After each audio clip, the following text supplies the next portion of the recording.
Entrepreneurship theories bring greater understanding of entrepreneurship behavior exhibited by different entrepreneurs. They enable one to understand the need for entrepreneurship and why some people are more entrepreneurial than others. The theories bring out the various approach and perception held by the entrepreneurs. Good afternoon, everyone. We are the next presenter, and our topic is all about the Module 3 Economic Theory of the Entrepreneurship. Hello, I am Joanne Baguio, a BSME student second year. And here are the following topics. First, the economic theory of the entrepreneurship. Second is a classical theory of the entrepreneurship. Third is who is Richard Cantillon specifically on 1755. Fourth, the new classical theory of entrepreneurship. Fifth, the Alfred Marshall in 1949. Sixth, the Frank Knight in 1921. Seventh, the Austrian market process theory of entrepreneurship. Lastly, who is Joseph Alois. The main objectives of this report is that after reporting this module, the student should be able to first, distinguish the main arguments about the role of entrepreneurship from the perspective of classical, neoclassical, and the Austrian schools of thoughts. Second is to explain the reason behind the inconsistencies between the economic theories and the role of entrepreneurship in the economy. Third is to explain the relevance of the scientific observation, logic, and statistics to advanced study of the entrepreneurship. And lastly, to appreciate the value of entrepreneurship in adding value is limited resources by demonstrating the entrepreneurial traits such as industry, innovatives, self-efficacy, and focus on control. Before we proceed to the main topic, which is the economic theory of an entrepreneurship, let us know more what is entrepreneurship. By the way, if you heard the word entrepreneurship, what comes on your mind? Diba, murag common naman sa ato ang entrepreneurship. Usually, pag makatungog tag entrepreneurship, maingon nga, it's all about business, investment, and etc. When we say entrepreneurship is the activity of setting up the business or businesses, taking on financial risk in the hope of profit. By the way, why we engage in the entrepreneurship? What was the main purpose of the entrepreneurship? So, since this is a recording, I will share to you guys my own perspective with these two questions. So, why we engage in entrepreneurship? So, entrepreneurship give us the ability to balance our time. If you had a family or other life circumstances come up, you can decide to forget any work for that day. You don't have that kind of flexibility at the job. Your work should fit into your life, not other way around. What I'm trying to say is that if we engage in entrepreneurship, we can own our time and we can control our time. What is the main purpose of the entrepreneurship? So for me, entrepreneurship is important. It has the ability to improve standards of living and create wealth, not only for the entrepreneurship but also for related businesses. Entrepreneurs also help the drive change of the innovation, where new and improved products enable new market to be developed, and that is why entrepreneurs is important. The economic theories of the entrepreneurship.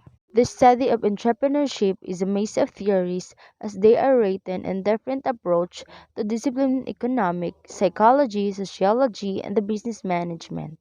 So why they said that it is a maze of theories? It's because the research showed that no converging result that define the entrepreneurship. The factors that drive them and sources of survival and success own to small sample use and the lack of consensus. A systematic and unified economic theory of entrepreneurship remain underdeveloped, which means it has no improvement or walay kabaguhan. It is worth nothing that the economic theory deals primarily with the processes. These processes by which the allocation of the scarce resources helps attain the achievement of the diverse competing economic goals, which means walay unity. Instead of focusing on the research, they try to compete with each other, and that is why it is worth nothing. the consideration of diverse goals that set off the economics from the other discipline of sociology and psychology. On 1755 to 1975, there are contributed theories of an entrepreneurship where it is provided with different role for the entrepreneurship. So as a whole, the economic theory of entrepreneurship is selected in three schools, which are the classical, neoclassical, the Austrian market process that reported by the next presenter or the reporter. Hello everyone. I am Michelle Sabasahe, Bachelor of Science in Real Estate Management. My report today is all about classical theory of entrepreneurship. The pre-classical economic theory began on early antiquity and proceeds through 18th century before Adam Smith. What is an early antiquity? It is any period before the European Middle Age and 5th to 15th century. Covered the period from philosophical proposition of Aristotle to the mercantilist notion of economy. The Kantian theory of entrepreneurs also contributed a large part of classical theories, particularly Adam Smith.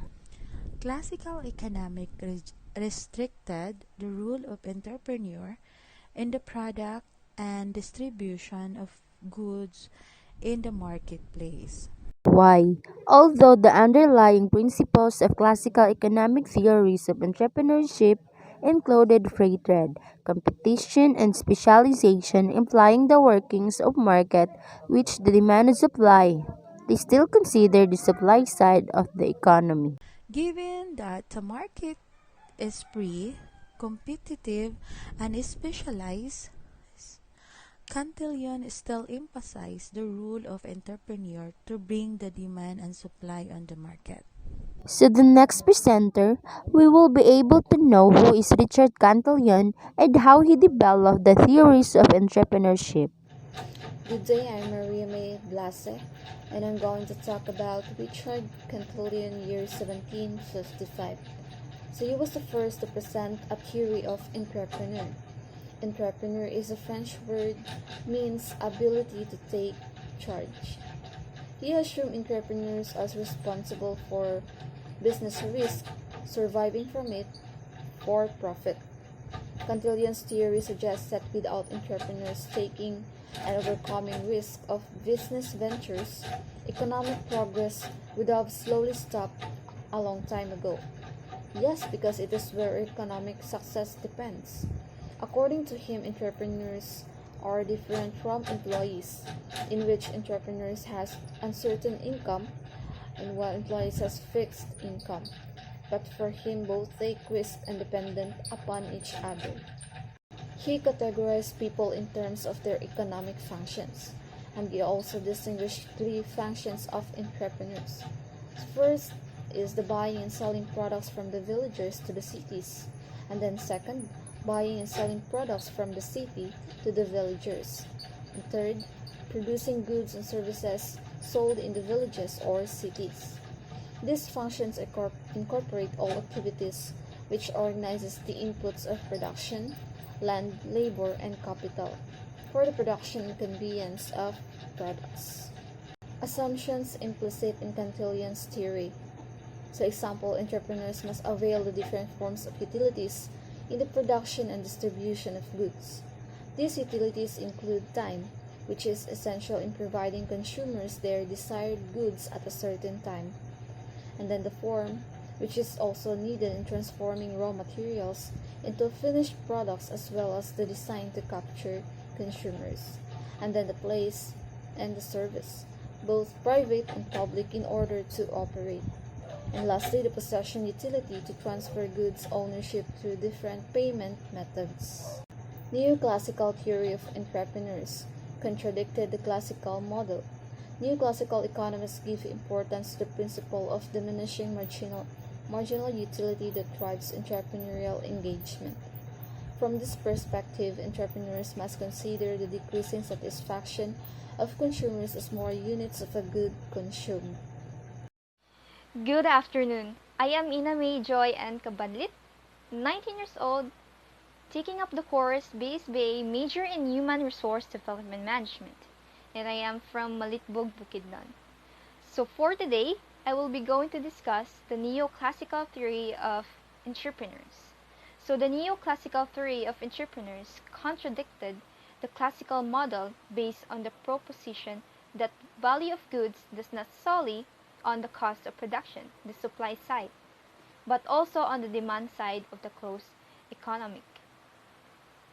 Classical economics states that the cost of production drives the value of a good or service. From the neoclassical perspective, entrepreneurs must consider the decreasing satisfaction of consumers as more units of goods consumed. Neoclassical economics emphasize demand as a key driver of the value of a good, product, or service. So, there are many branches that use different approaches under neoclassical economics. All of the approaches are based on the three central assumptions. First is people are rational in making choices between identifiable and value associated outcomes. An individual selects product and service rationally, keeping in mind the usefulness. Human beings are make decisions or choices that give them the best possible satisfaction, advantage, and outcome. The second one is an individual's purpose is to maximize utility, as a company's purpose is to maximize profit. Let's consider an example. John chooses to eat a chocolate ice cream at the nearby outlet. His marginal utility is maximum with the very first ice cream and decreases with each more of it until the amount he paid of its balance out of his satisfaction or consumption. Similarly, a producer's estimation of how much to produce involves the calculation of marginal cost versus the marginal benefit. In this case, the added profit it may earn of producing one additional unit. The third one is people act independently on perfect, full, and relevant information. Individuals act independently on the basis of full and relevant information, and information that is ready available without any bias. With the fundamental assumptions above, various studies and approaches have been developed. For example, utility maximization can explain the demand for a product or service. This interaction of demand and supply explains the pricing and thus the distribution of production's factors. The key concept of neoclassical economics. Neoclassical economics is primarily concerned with the efficient allocation of the limited productive resources. Equilibrium demand and supply determine price as well as economic growth. It also considers the growth of resources in the long term. The growth will allow for expanding the product of goods and services.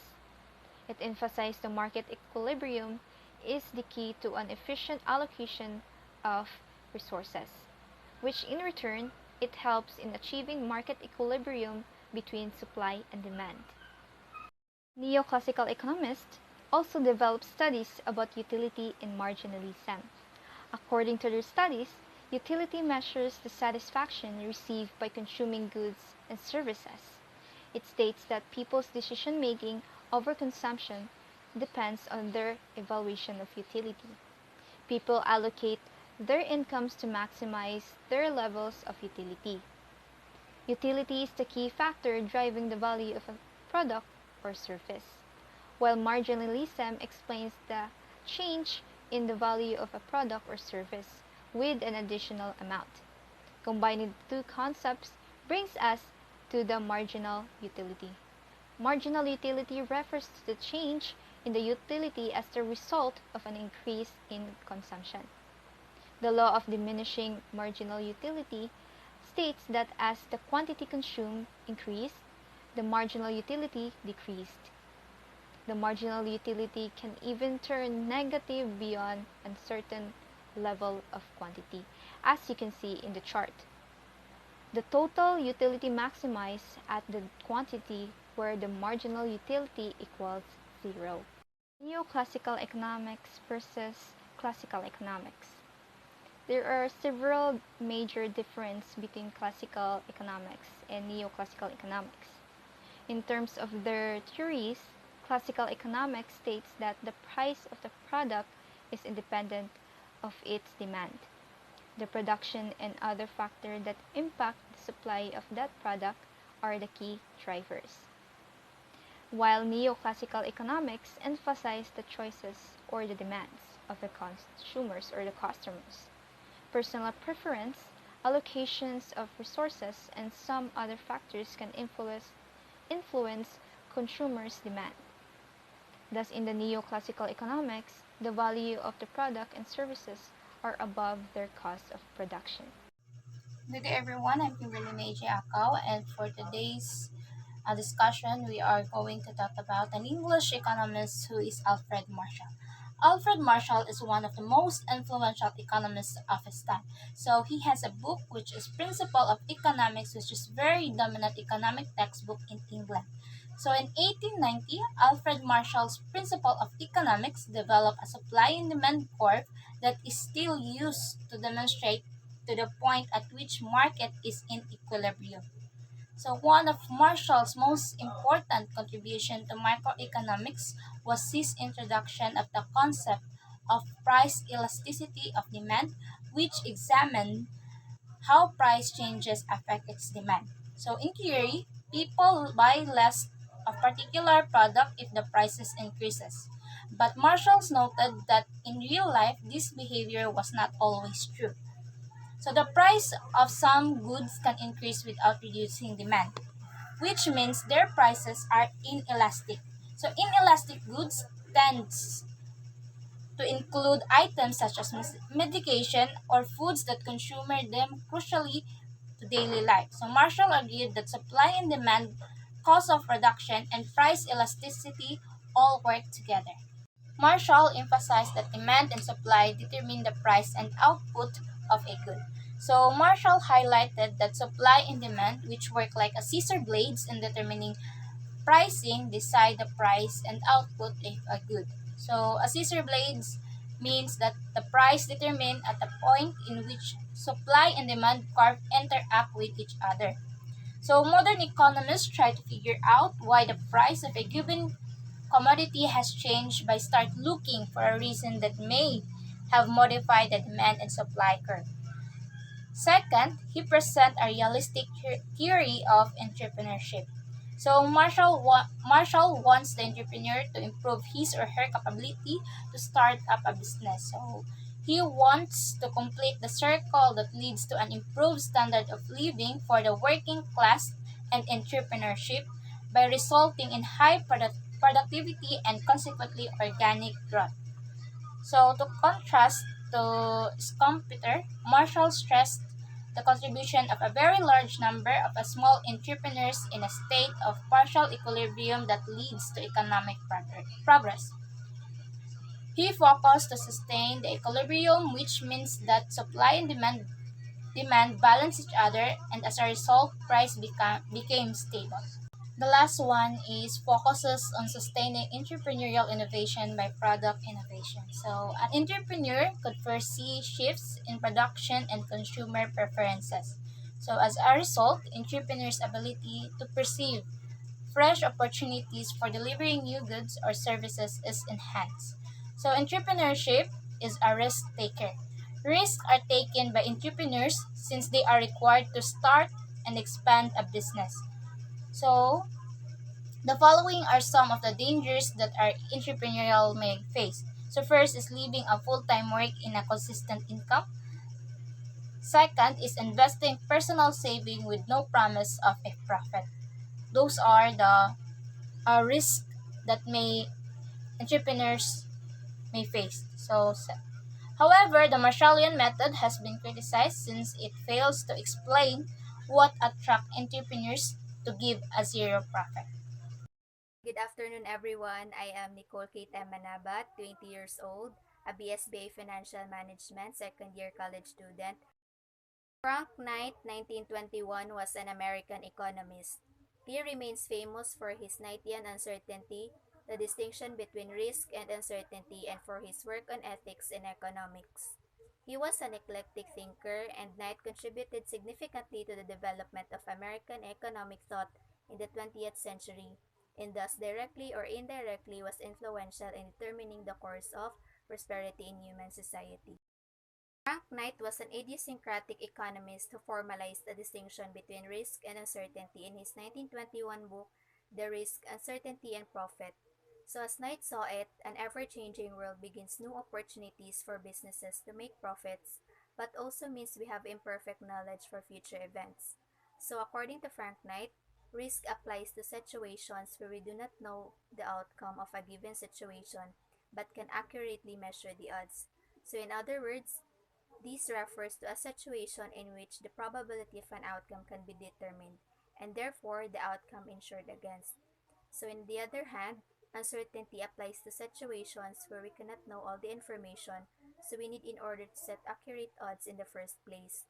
So, by contrast, this refers to an event whose probability cannot be known. So, according to Frank Knight, entrepreneurship is about taking risk thou. Therefore, entrepreneurs are strategic decision makers who generate profits by their actions in deploying resources to optimal effect in an uncertain economic environment. So simply, the profit is the residual return to the entrepreneur for bearing the uncertainty in business. Additionally, entrepreneurs make worthy strategic decisions to generate pure profits in the long run. Pure profits gains after deduction of all implicit of opportunity cost borne by the organization including salaries of managers and capitalists. Entrepreneurial income is pure profit and this is not a contractual income the same way as manager's salary. So in this respect, entrepreneurship entails an element of monopoly. So when we say monopoly, monopoly refers to a firm which has a product without any substitute in the market. So basically, firms that consistently earn profits over and above the average level in their markets do so because they have better entrepreneurs. This element of monopoly is beneficial to the economy because without it, there could be no economic equilibrium as uncertainty would prevail. It is, therefore, uncertainty via monopoly that creates profit. Hello everyone, my name is Lovely Mim Hocho and I'm 20 years old, taking up HRD and the Austrian Market Process of Entrepreneurship or AMP. The Austrian school is taken as a whole uses verbal logic of a priori thinking in contrast of classical and neoclassical school which makes use of data and mathematical models to objectively prove their point. Prices are subjective, as an individual's preference to buy or not to buy a particular good is subjective, while the classical school of economics holds that objective causes of production determines prices, while the neoclassical school holds that demand and supply equilibrium determine prices. That is according to Bola to 2012. In Austrian school, put emphasis on subjective factors that also determines the cost of production according to the value of alternative uses of scarce resources. Entrepreneurs play a pivotal role in the Austrian view of economy. The entrepreneurs is the active agent of the economy who uses an information available from prices and interest rates, exercises judgment of expected future prices and conditions, make alternative economic plans, and bears the risk of an uncertain future. The Austrian economics argued that entrepreneurs have the ability to seek and communicate knowledge throughout market system via information and are responsible for the innovation. But entrepreneurs knows how to create new goods or services because they are better informed and reap profit through it. Also, entrepreneurs make use of knowledge because it will provide some individually defined consumer benefits. According to AMP, entrepreneurs find it profitable to use knowledge to generate new economic value consistent with the three main conceptualization of Kirzner. First is an arbitraging market in which opportunities emerge for a given market that other markets may overlook certain opportunities. Second was alertness to profit making opportunities, in which entrepreneurs discover an entrepreneurial advantage. And the third conceptualization followed Say's and Schumpeter proposition that ownership is distinct from entrepreneurship. These conceptualizations show that every opportunity is unique and therefore previous activity is unusable to predict outcomes reliably. According to Knight 1921, said that the latter does not require ownership of resources, but an idea that adds value to uncertainty and risk. The AMP model is not without criticism. So, first of the criticisms is that market systems are not purely competitive, but can involve antagonistic cooperations. Second is that resource monopolies can hinder competitions and entrepreneurship. Third is that fraud, deception, and tax controls also contribute to market system activity. Fourth is that private and state firms are different but both can be entrepreneurial. And the fifth, entrepreneurship can occur in non market social situations without competition.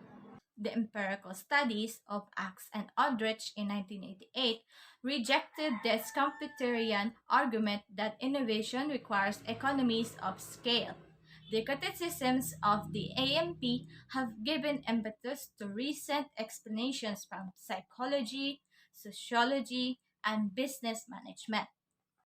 So the next reporter is Harriet May over Sosa and she will be reported who is Joseph Alois. Joseph Alice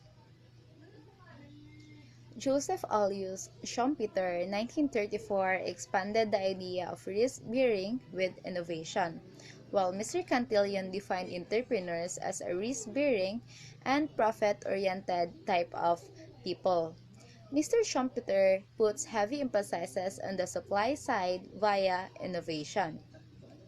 The idea of innovation existed before Joseph Schumpeter, but his theory on entrepreneurs-driven motivation was probably even more influential because, according to him, consumers' preferences are passive and do not change automatically.